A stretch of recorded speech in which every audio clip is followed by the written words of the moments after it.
On va étudier un cas concret de gestion de risque dans un groupe international et je suis ravi d'accueillir Philippe Delpech, le président et CEO de Sonepar.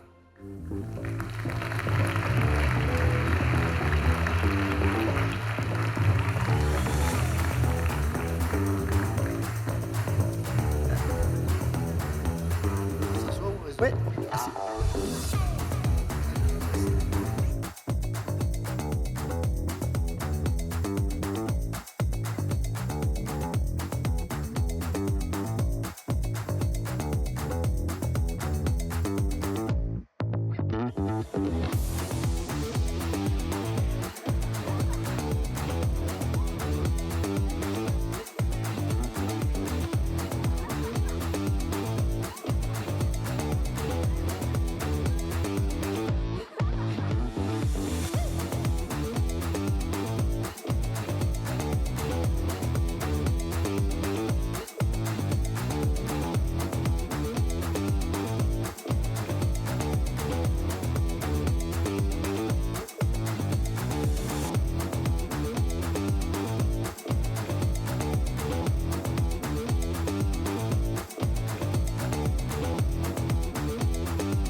Alors Philippe, on vient de voir ce petit film. Je vais vous laisser présenter ce leader mondial de la distribution B2B de matériel électrique qu'est Sonepar.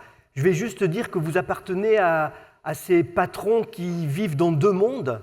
Dans le monde globalisé, mondial, vous faites affaire avec des conglomérats mondiaux et en même temps, vous êtes le patron d'une entreprise familiale bien intégrée sur les territoires. Donc voilà, c'est cette entreprise que vous allez nous présenter maintenant et après on discutera. Je vous laisse. Très bien, merci. Et je suis honoré d'être là et d'être reçu par vous. J'ai rarement l'occasion de voir 3000 assureurs et 1000 gestionnaires de risques en même temps, donc impressionné.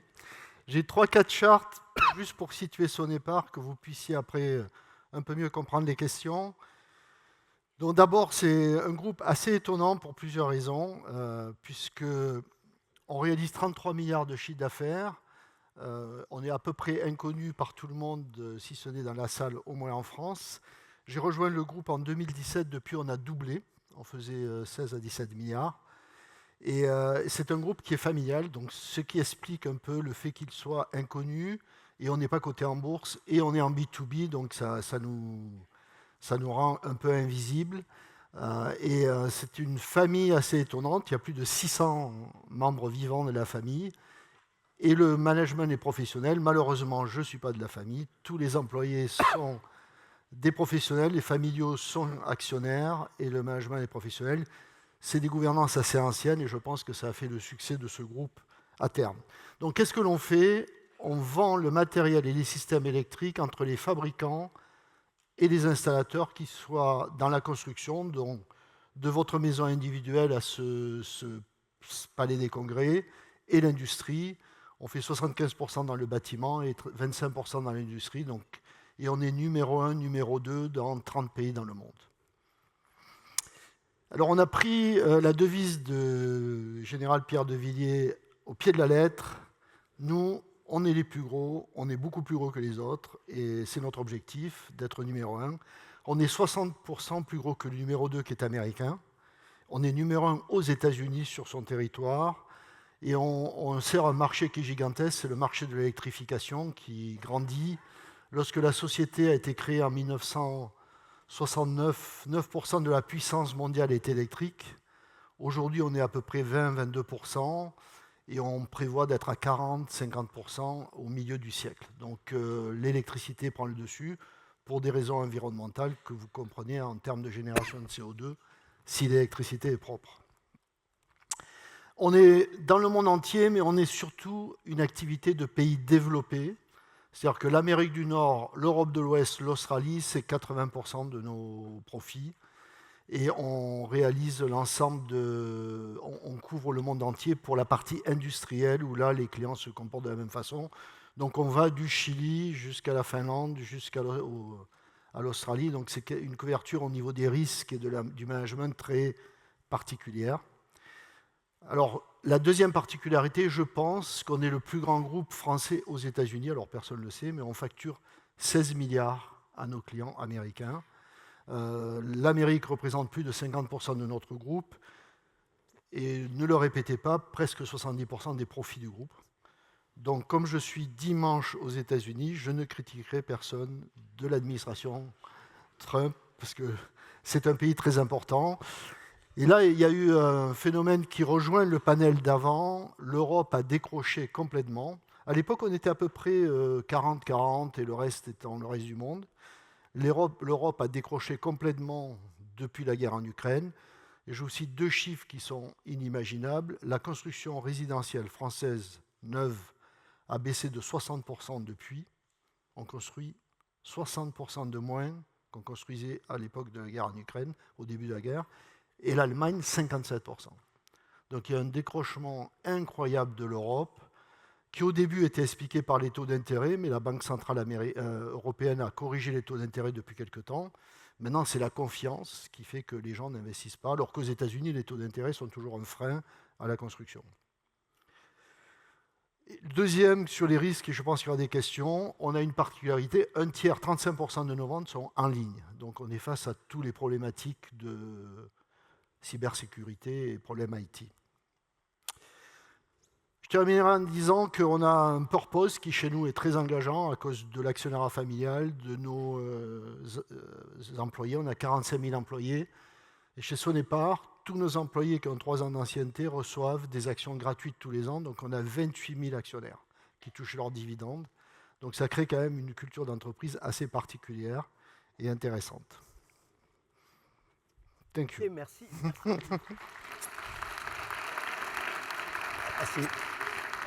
Alors Philippe, on va parler gestion de risque, mais une question avant, d'où vient le fait que la France soit leader dans le secteur électrique comme ça?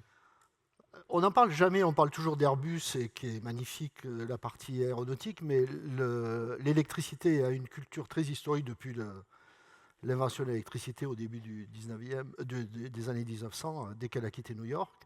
Et si vous regardez aujourd'hui, c'est le plus grand parc nucléaire au monde. Un réseau de distribution qui est un des plus grands au monde parce qu'il a été nationalisé depuis très longtemps avec EDF et GRDF. Vous avez des entreprises leaders, Schneider, Legrand, Nexans. Le numéro 1 de la distribution au monde est français, mais je ne l'ai pas cité, le numéro 3 est français. Donc il y a une culture et un vertical électricité en France qui est incroyablement puissant et qui arrive à point nommé puisque le monde s'électrifie. Donc c'est une force. Les politiques n'en ont pas pris conscience, ce n'est pas la seule chose, mais ils n'ont pas pris conscience de ça non plus. Bon, alors je crois que je ne vais pas être contredit par l'Assemblée, mais la gestion du risque, c'est d'abord une question de culture d'entreprise. Il faut que vous nous expliquiez comment vous avez changé cette culture du risque à votre arrivée dans le groupe, qui était, je crois, un groupe très décentralisé, que vous vous êtes attaché à recentraliser. Donc, règle numéro 1, quand tu embauches le meilleur. Moi, j'ai pris François Baume. Donc... Ça, c'est sympa. Ça, c'est... Non, mais blague à part, c'est important parce que François Baume n'a pas été le senior vice-président risque et assurance, ça a été le premier. Donc il a créé le job. Alors, je suis arrivé dans un groupe complètement décentralisé, qui n'est pas une critique parce que c'était un métier qui est né au travers de centaines d'acquisitions. Déjà, sous ma période, on a fait 80 acquisitions et on a dû faire des centaines depuis l'origine. Donc très décentralisé, et il a fallu qu'on change cela. Et je pense qu'il y a quelques règles de base quand vous avez un groupe comme ça. Il faut définir les priorités. Et pour nous, les gouvernances, la compliance, le risque, c'est des règles d'or. C'est-à-dire qu'il n'y a pas de gris, c'est comme à l'armée, c'est blanc ou noir, c'est une priorité. Tu peux être le meilleur vendeur du monde, tu peux être le meilleur directeur général du monde. Si tu touches cette zone-là, tu es hors du groupe. Une fois que tu as mis ce contexte, il faut former, communiquer, éduquer. Et je pense qu'aujourd'hui, le travail fait par Olivier Catherine, qui est notre General Counsel, et François, est exceptionnel. Parce que c'est 45 000 personnes dans 2400 locations, 40 pays. Donc il y a beaucoup de côté culturel. Et aujourd'hui, la communication et l'éducation est bonne. Mais ce n'est pas une zone où on négocie. Mais comment on fait pour insuffler une culture d'entreprise quand les secteurs sont aussi éclatés? Secteur de... Dans une culture d'entreprise, quand c'est pas négociable, ça se sait très vite. C'est pas la peine de. C'est pas la peine de faire de la pub à la télé. Une fois qu'ils savent. Et puis, souvent, les erreurs partaient de méconnaissance et de manque d'éducation. Ça partait pas de mauvais esprit. Mais il faut savoir aussi que c'est des règles d'or. Et je pense qu'on a assez rapidement tourné cela. Il faut être très clair. Et puis, l'exemplarité. Il faut des équipes de direction dans tous les pays qui soient exemplaires. Et autres. Et aujourd'hui, on a beaucoup travaillé là-dessus. Qu'est-ce que ça a changé concrètement pour l'entreprise? En quoi ça lui a été bénéfique? Ça a changé, le profil de certaines personnes n'était pas adapté, donc on a fait pas mal de changements. Ça a été bénéfique parce que quand on est à cette taille-là, on est une cible. On peut faire beaucoup d'erreurs. On peut avoir quelqu'un qui, à Dubaï, vend un grossiste qui exporte en dollars en Iran. Quand vous faites 16 milliards aux États-Unis, c'est un drame. Donc il y a beaucoup de choses à bien travailler. Et ça a changé aussi le fait que les priorités ne sont pas les mêmes. Aujourd'hui, on s'assure qu'on sait où on exporte les produits, on s'assure, on ne fait pas de cadeaux à des gens du gouvernement parce qu'on sait très bien que c'est... Enfin, il y a toute cette culture qui est fondamentale et qui, dans un groupe de notre taille, est capitale. Et on est dans l'électrification. On fournit les centrales électriques aux États-Unis, on fournit les data centers dans le monde entier, on fournit les organes de sécurité. Alors, on a vu dans la présentation que vous réalisiez 50% de votre chiffre d'affaires aux États-Unis. Vous étiez implanté dans une quarantaine de pays. Comment on gère le risque géopolitique? Comment vous avez géré, vous, quand même, vous n'allez pas dire du mal, mais l'arrivée de Trump, ça vous empêchait de dormir ou... Non, parce que dans la grosse annonce de Trump, c'était de Liberation Day. C'est-à-dire que là, les tarifs tels qu'annoncés, alors ils n'ont pas été appliqués de la même façon, mais ce jour-là, le 2 avril 2025, j'étais à Washington d'ailleurs par hasard, parce que je ne le savais pas, ça aurait pu créer beaucoup de problèmes. Alors on a un métier, nous, qui est assez régional parce que les codes électriques sont locaux, mais 40% de taxes au Mexique ou toutes les usines sont au Mexique, ça aurait été un problème. Il s'est avéré qu'à la fin, ils n'ont pas été appliqués. Donc ça a beaucoup baissé notre stress de l'arrivée de Trump. Derrière, on suit la géopolitique qui ne nous a pas impacté pour l'instant directement, mais comme le disait le panel d'avant, tout peut arriver, il faut être vigilant. La seule chose qui aujourd'hui nous impacte, c'est les taux d'intérêt américains, que je pense que l'administration actuelle n'a pas aidé, parce qu'avec l'inflation créée, l'incertitude et la relation je t'aime moi non plus avec Powell n'a pas été très bonne.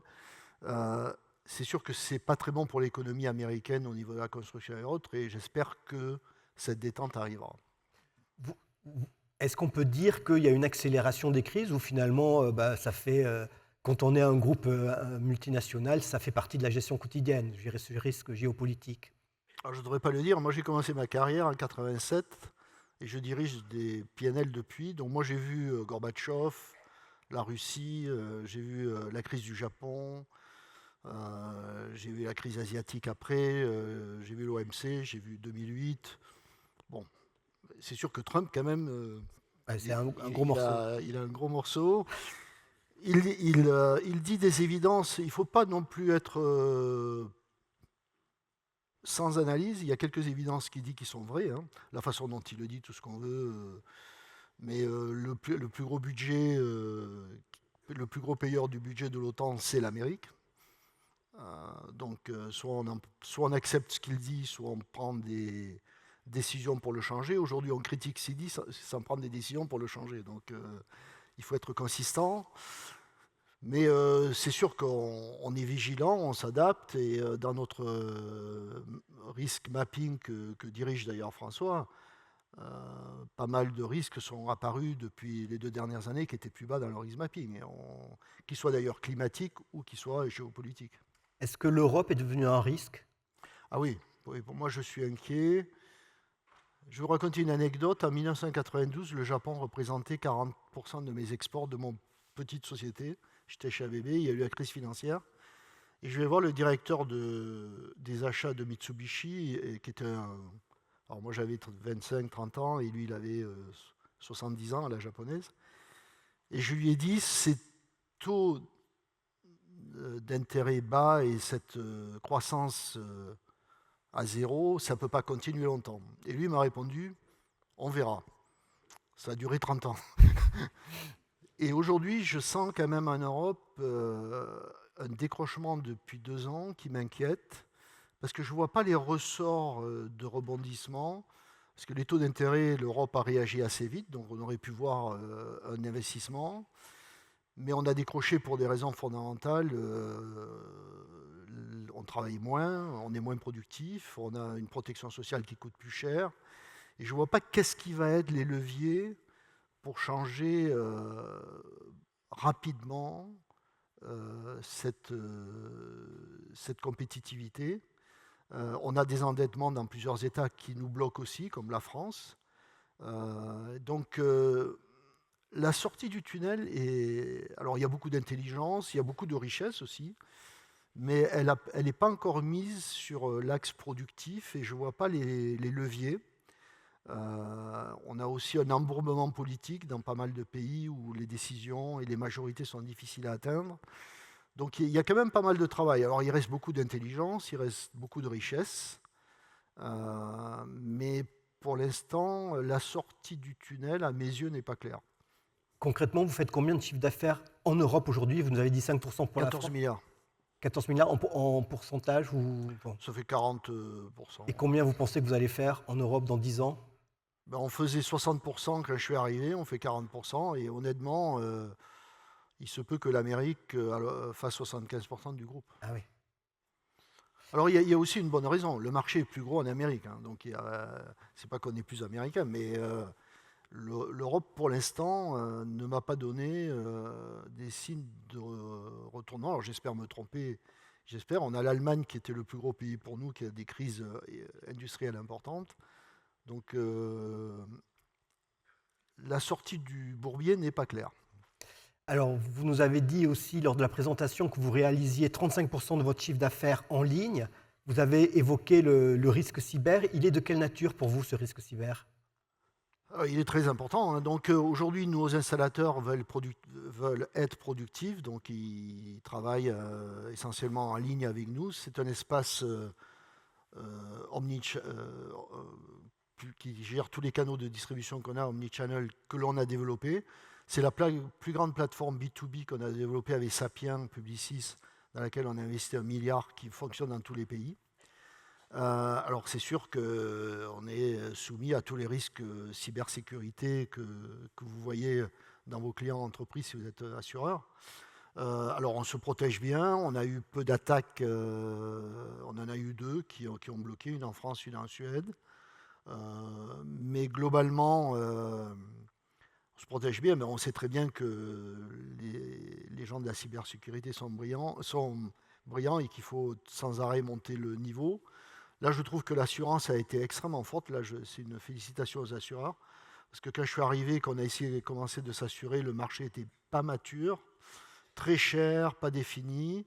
On a d'ailleurs fondé Myris avec d'autres partenaires comme Michelin, L'Oréal ou Airbus pour assurer surtout les premiers 50 millions qui n'avaient pas l'air de vous intéresser. Et depuis, on a vu quand même une grande maturité, une amélioration de votre offre, une plus grande compétitivité. Et ça, c'est quand même un travail important que l'on fait avec les assureurs. Et c'est bien d'avoir quelqu'un comme François, qui est chez nous l'ambassadeur des assureurs, et j'espère chez vous l'ambassadeur de son épargne. Et le chiffre d'affaires en ligne représentera combien dans 5 ou 10 ans?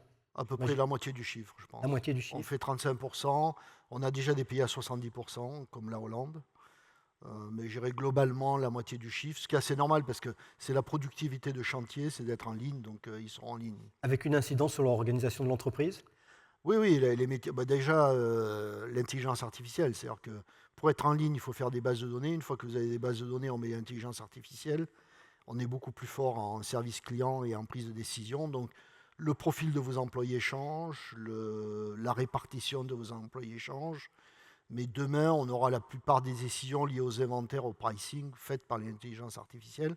On est un des partenaires de Microsoft au niveau B2B mondial, donc un des rares en B2B, et on a leur assistance pour développer les agents plus rapidement que d'autres clients en B2B. Et alors pour conclure, Philippe, si vous aviez un message, vous êtes face à des risk managers, si vous aviez un message à leur adresser, ça serait quoi? Vous y avez réfléchi, hein? On s'est préparé ensemble. On s'est préparé, j'ai oublié ce que je vous avais dit, mais...